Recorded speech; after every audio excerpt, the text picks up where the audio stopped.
Nigerians deserve accountability on old, new presidential jets, Peter Obi.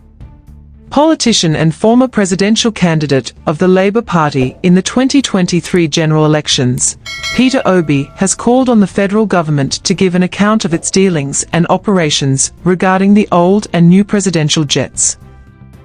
Obi's stance comes following recent controversies around the Ogun State government's contract with a Chinese company over the jets, leading to the seizure of 3 aircraft.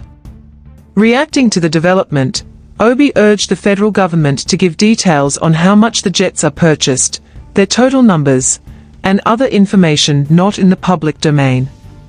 Now that the jet is here, can Nigerian taxpayers, whose money was used to purchase it, need to be privy to how much it cost and how old the aircraft is and how long it's been in operation? In addition, Nigerians also deserve to know about how the old jets being disposed, how many of them, how old they are, and why they are being sold. Transparency and accountability should be the hallmark of any genuine leadership. The government will lose nothing but respect if it fails to provide adequate information about its leadership to the people whose money is being deployed and whose mandate the president is holding. A presidential jet is a major symbol of national sovereignty and state power. How much it costs to transport the president is a major issue of public accountability. I hope that Nigerians will not be denied the right of full disclosure on the new presidential jet, Obi wrote in a series of tweets on his official X handle. Controversy ensued when a French court ordered Zhongshan, Fuching Industrial Investment Company Limited to seize of 3 presidential jets belonging to the Nigerian government over contract breach. The Tribunal Judiciaire de Paris stopped Nigeria from moving or selling the presidential jets until the Chinese firm received the awarded $74.5 million. The court allowed the company to seize 3 presidential jets on routine maintenance in France as security for claims in a decades-long judicial matter between the foreign company and the Ogun State government. According to reports, the seized presidential jets include a Dassault Falcon 7X at Le Bourget Airport in Paris, a Boeing 737, and an Airbus 330 at Basel-Mulhouse Airport in Switzerland. One of the jets has since been released to the Nigerian government. The controversy has since degenerated, with experts giving their views on the contract, and many criticizing the federal government for always defaulting in contract agreements. Reacting, a statement by the presidential spokesman, Bayo Onanuga, alleged that the Chinese firm was trying to take over offshore assets of the federal government of Nigeria through subterfuge. A former governor of Ogun State, Benga Daniel, has since called for diplomatic solution to the dispute. Hello and welcome to First Post Africa, where we get you the top stories from the continent and from across the world. I'm Alison Lagrange, coming to you live from Durban, South Africa. First, let's take a look at the headlines.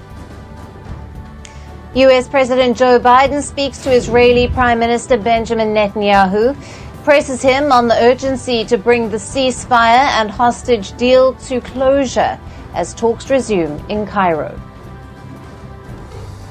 China's military monitors and warns a U.S. destroyer as it sailed through the sensitive Taiwan Strait during a routine transit, upsetting Beijing. Bodies of all men, including UK tech tycoon Mike Lynch, have been recovered after a super luxury yacht sank off Sicily. Authorities continue to search for one woman. Canada's freight rail network shut down operations, locking out close to 10,000 workers after the country's 2 operators fail to reach labour agreements. And the Kenyan police announced cash reward for the information leading to the arrest of a suspected serial killer who escaped from a Nairobi police cell on Tuesday.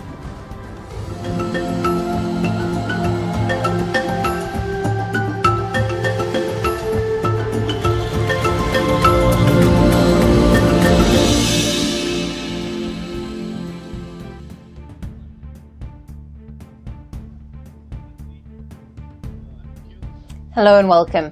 Our top focus today is Nigeria, where citizens are fuming over what they call is their president's extravagance.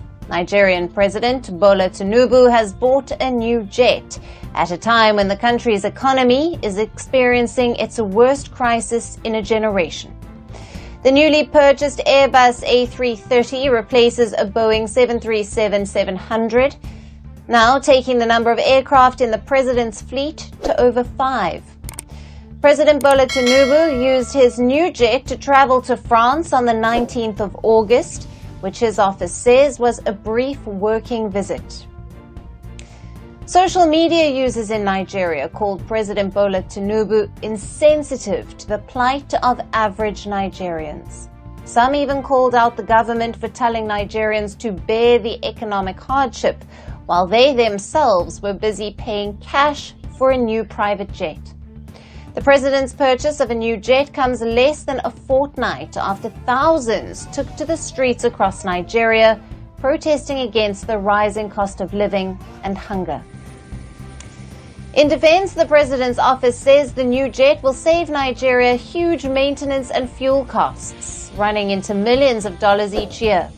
The government said the 19-year-old Boeing plane malfunctioned, and during the president's trip to Saudi Arabia in April of this year, the office also said the new aircraft was bought far below the market price. Now, Nigeria has not revealed the exact amount of money it used in purchasing the Airbus A330, a 15-year-old plane with elaborate configuration for VIPs. It is also furnished with state-of-the-art aviation electronics, customized interior, and communication system. The new presidential jet was released recently to the Nigerian government after it was seized by a Chinese firm which obtained a Paris court order to seize the Nigerian firm assets following a dispute with Nigeria's Ogun State. Nigerian media reports claim that the new jet was acquired from a German bank after the plane was repossessed from its West Asian owner who defaulted on his loan. Reports also claim this jet was purchased for $100 million. In June this year, Nigerian lawmakers recommended the purchase of 2 new aircraft for the president and also for his deputy, saying the old ones were not safe. Now, Nigeria's President Bola Tinubu allegedly has a penchant for air travel, and this is despite tough economic conditions at home. So much so that he, along with Kenya's William Ruto, have been nicknamed the Flying President. Tinubu used his new jet to fly to Paris from Abuja on the 19th of August. He said his office has said that he was on a brief work stay in France. However, the reason for the visit has still not been disclosed. A meeting with either the French president or prime minister is certainly not on the agenda.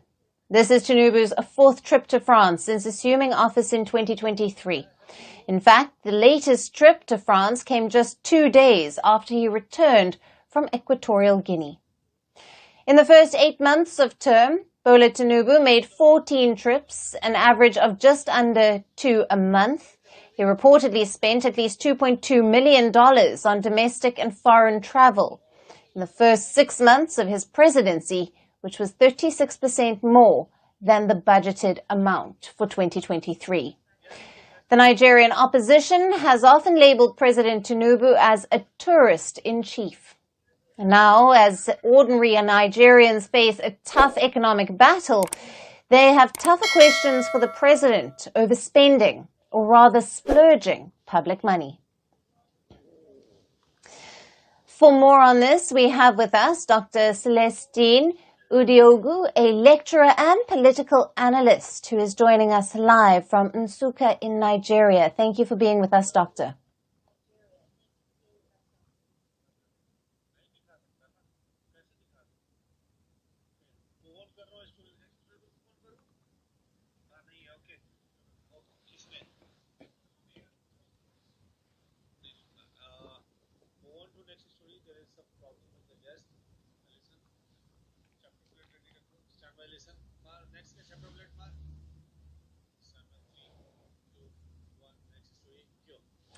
Moving on to our next story, staying on with West Africa, the junta-led nations of Mali, Burkina Faso and Niger have dragged Ukraine to the United Nations, accusing Kiev of supporting terrorism. The military juntas of the three Sahel nations have written to the United Nations Security Council, asking it to denounce Ukraine's support for rebel groups in the region. They called on the Security Council to take appropriate actions against Ukraine's subversive acts, which they say strengthen terrorist groups in Africa.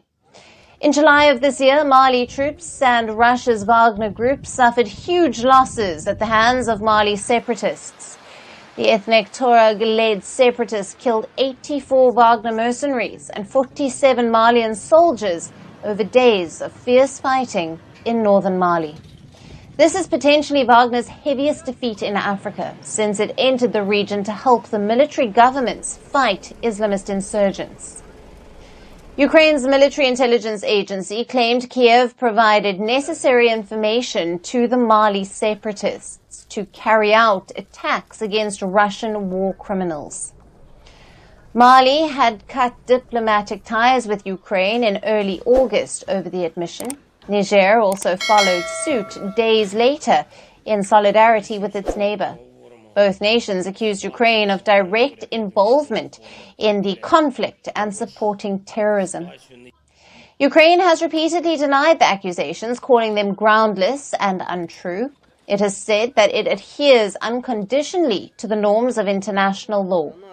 Ukraine called Mali and Niger's decision to sever ties short-sighted and hasty. Mali's separatist alliance has also said it did not receive any Ukrainian support. The military governments in West Africa have forged closer ties with Russia and have ditched the traditional Western allies, including the United States and France. After kicking the Western troops out, they have turned politically and militarily towards Russia for security cooperation. Mali, Burkina Faso and Niger also broke away from the regional grouping ECOWAS earlier this year and formed a new confederation, the Alliance of Sahel States. Meanwhile, Ukraine is also making a strategic push in Africa. It has opened multiple new embassies in the region and is strengthening bilateral and multilateral relations. Reports also suggest Ukraine and Russia are supporting the two warring sides in Sudan's civil war. And most African nations have avoided taking sides in the Russia-Ukraine war. But these attempts to play a proxy war suggest that the conflict in Europe has spilled over to Africa.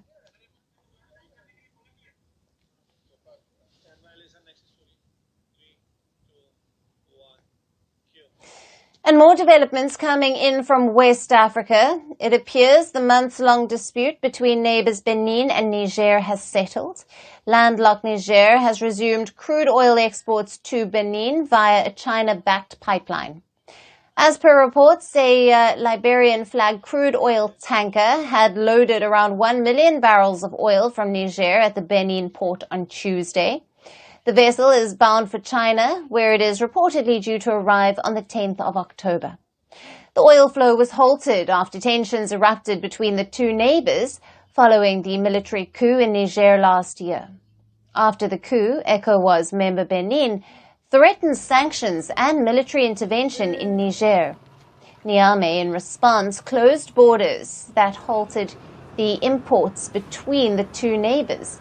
And Benin then blocked Niger's access to its ports, which is crucial for its landlocked nation for oil export via the China-built pipeline.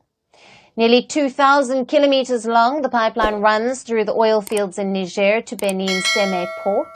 It was designed to help the oil-rich Niger achieve a nearly five-fold increase in oil production through a $400 million deal signed in April with a Chinese firm.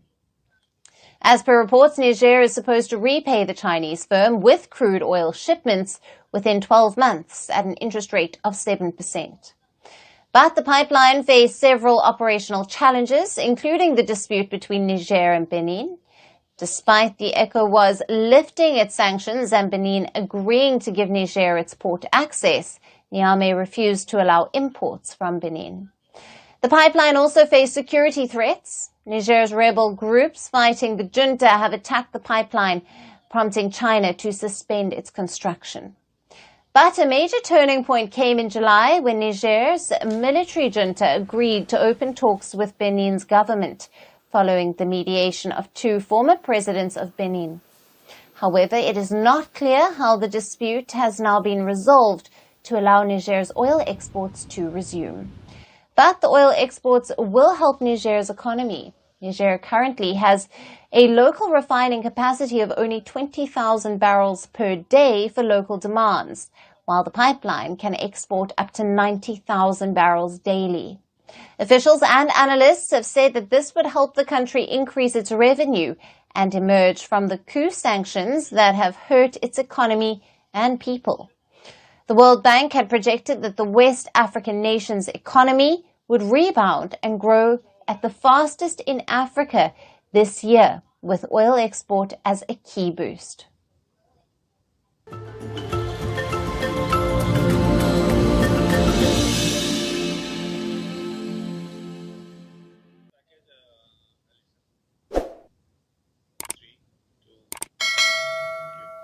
And finally, to our special segment, Resurgence Africa. Amid the coups and the crises, there are many positive stories from Africa that often get overlooked, but not on this show. Our story today is from Libya. In the heart of Libya's conservative society, 22-year-old Asawar Mustafa is defying all odds. She is armed not with a degree or a traditional career, but with a wrench and an unbreakable will. She is challenging gender stereotypes by working as a mechanic in the conservative city of Misrata. With each oil filter that she inspects and each car that she repairs, Mustafa is breaking the shackles of doubt and societal norms. Our final story gets you all the details. Women have journeyed far in today's world. They have been carving out spaces and staking claims in every imaginable field. But despite their remarkable achievements, certain professions still conjure the image of a man in the minds of many. Roles like electricians, plumbers and mechanics remain stereotypically male-dominated, where the thought of a woman in such a job is for some still unimaginable. Yet Asawar Mustafa, a 22-year-old Sudanese refugee living in Libya, is courageously defying these outdated notions. With a wrench in her hand and a cap perched over her hijab, she's challenging gender norms in the conservative and traditional Libyan city of Misrata. In a place where being a mechanic is often seen as a man's job, Mustafa is breaking barriers as she inspects oil filters and interacts with the garage's female clientele. Her story is one of quiet but resolute determination. Mustafa's journey wasn't always paved with dreams of engines and wrenches. In Sudan, she was on the path to become a pharmacist, living a peaceful life and pursuing her degree. But the eruption of war in April 2023 between the Sudanese army under Abdel Fattah al-Burhan and the paramilitary Rapid Support Forces changed everything. Fleeing her home country in search of safety, she recalls those days as the darkest of her life. When Mustafa arrived in Libya with her 4 sisters, mother and brother, survival was her only concern. To survive, she knew she needed to work, no matter the job. Today, she finds herself in the women-only section of a garage in western Libya, while her brother works in the men's section of the same shop. Doubts and fear plagued Mustafa early on. She worried about the possibility of damaging a client's car, and these insecurities gnawed at her. Society also weighed in, whispering that her hands were better suited for a spatula than a wrench. But Mustafa persevered, honing her skills and gaining confidence with each passing day. Once she became confident in her abilities, there was no looking back. She had one goal in mind: to secure a job and survive. There's nothing difficult about it, but at the beginning, when it's the first time, there was the possibility of making mistakes and the possibility of damaging the woman's car. But I had enough confidence in myself to take that step and do it. Today, Mustafa welcomes female drivers from across the city with an air of assurance. Her presence as a female mechanic not only empowers her, but also provides comfort to her female clients. They feel at ease interacting with her in a way they might not with a male mechanic. With the number of female drivers in the city on the rise, many are grateful to have someone they can approach without feeling intimidated. More and more women are driving in Libya. They feel comfortable and reassured when they come here, where they deal with women.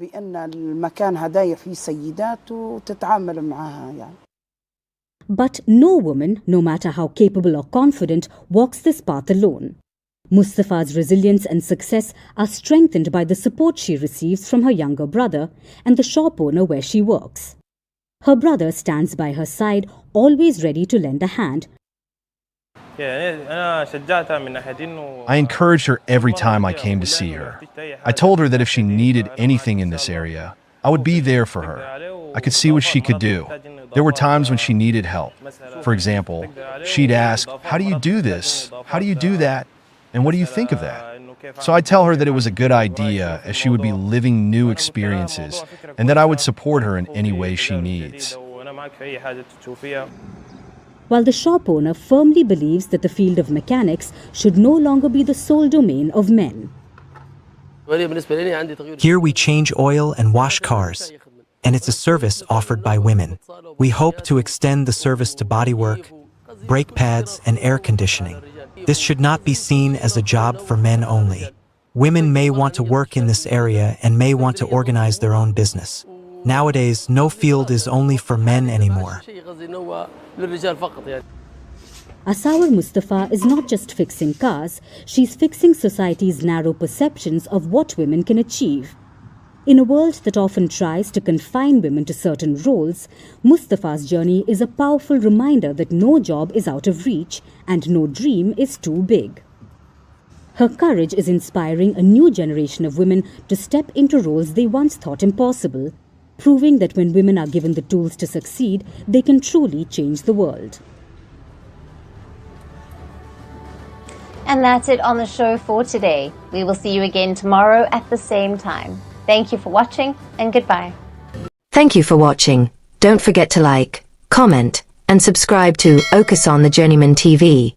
And ring the bell so you never miss any of our videos with the latest information, news, and adventures coming. We've got more exciting journeys coming up for you.